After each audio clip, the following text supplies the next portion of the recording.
দুজন নবী আপন ভাই, কিন্তু হজরতে মূসা এবং হজরতে হারুন আলাইহিস সালাম। আমরা আরেকটা তথ্য আপনাদেরকে এখানে দিই। মূসা আলাইহিস সালাম কথা বলার সময় মুখে একটু আটকাতো, তো তিনি আল্লাহর কাছে দোয়া করেছিলেন, আল্লাহ তুমি আমার একজন সহযোগী দাও, আমার ভাইকে আমার সাথে সহযোগিতার জন্য দাও। আল্লাহ পাক রব্বুল আলামিন আহকামুল হাকিমিন মূসা আলাইহিস সালামকে তার এই দোয়া কবুল করে আপন ভাইকে সহযোগী হিসাবে আল্লাহ পাক রব্বুল আলামিন নবী হিসাবে মনোনীত করেছেন। এবং তিনি বড় ছিলেন, হজরত মূসা আলাইহিস সালাম থেকে বয়সে বড় ছিলেন হজরত হারুন আলাইহিস সালাম। তো দুজন একই সাথে এই নবুয়তের দায়িত্ব পালন করতেন এবং দুজনেই ফেরাউনের কাছে আল্লাহর তাওহীদের দাওয়াত নিয়ে যেতেন। ফেরাউনের সাথে যখন কথাবার্তায় যখন ডিসকাশন হতো, তখন ফেরাউন পরাজিত হতো মূলত হারুন আলাইহিস সালামের বক্তব্যের সামনে, কারণ তিনি ছিলেন এতটাই ফসিহুল লিসান, মানে স্পষ্টভাষী এবং যুক্তি নির্ভর কথা বলতেন, ফেরাউন নবী হারুন আলাইহিস সালামের সাথে পেরে উঠতো না। শুধু দর্শক, সেই নবী হারুন আলাইহিস সালাম নবী মূসা আলাইহিস সালামের আগে ইন্তেকাল করেছেন এবং নবী মূসা আলাইহিস সালাম নিজের হাতে ঠিক এই জায়গাটায় আপন বড় ভাই হারুন আলাইহিস সালামকে দাফন করেছিলেন। প্রিয় দর্শক, এই পর্বতকে জাবালে হারুন তথা হারুন পর্বতও বলা হয়। তুর পাহাড়ে যাবার সময় এই পর্বত পর্যটকদের বাম পাশে আর তুর পাহাড় থেকে ফেরার পথে ডান পাশে থাকে।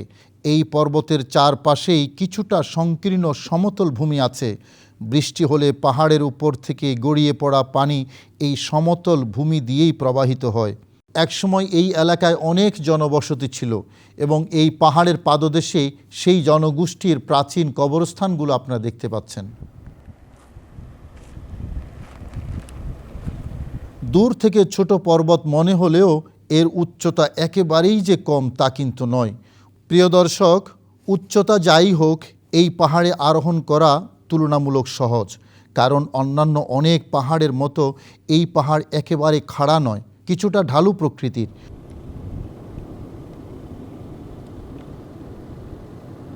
প্রতিদিন অগণিত মানুষ এখানে আরোহণ করেন, তাই মানুষের পদভারে পাহাড়ের অনেকাংশ কিছুটা মসৃণ হয়ে গিয়েছে।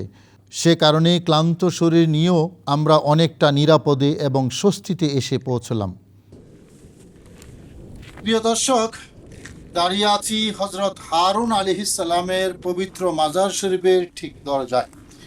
দর্শক, এই মাজারটি আগেই যেমনটি বলেছিলাম, চারদিকে বড় বড় পাহাড় আছে। এই বড় বিশাল পাহাড়ের মাঝখানে ছোট্ট একটি পাহাড়ের ঠিক চূড়ায় নবী হারুন আলাইহিস সালামের মাজার, এবং এই পাশে আরেকটি মসজিদের মতো কিছু একটা আছে। মুসা هذا ايش؟ كنيسة. كنيسة كنيسة كنيسة ليش؟ للنصارى؟ ايوه للنصارى। দর্শক, এই ঘরটি মসজিদের মতো মনে হলেও ছোট। এই ঘরটি বলা হয়েছে এটা একটি গির্জা। আমি এখন আপনাদেরকে নিয়ে একটু হযরত হারুন আলাইহিস সালামের পবিত্র মাজার শরীফে ঢুকছি। আসুন হযরত হারুন আলাইহিস সালামের মাজার শরীফ একটু জিয়ারত করে আপনাদের সবাইকে নিয়ে। বিসমিল্লাহির রহমানির রহিম। আসসালামু আলাইকুম। السلام عليك يا نبي الله. السلام عليكم.